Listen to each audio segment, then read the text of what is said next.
ஸ்ரீ குருப்யோ நமஹா. பகை அச்சம் நீங்க அபிராமி அந்தாதியின் இந்த 77வது பாடலை பாட வேண்டும்.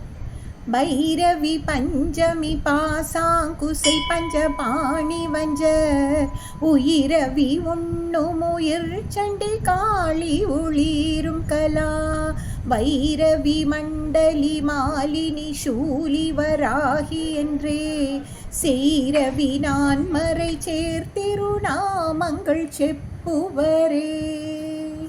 இனி இதன் பொருளை நாம் பார்க்கலாம். அன்னைக்கு என்றும் குறிப்பிட்ட கோலம் கிடையாது.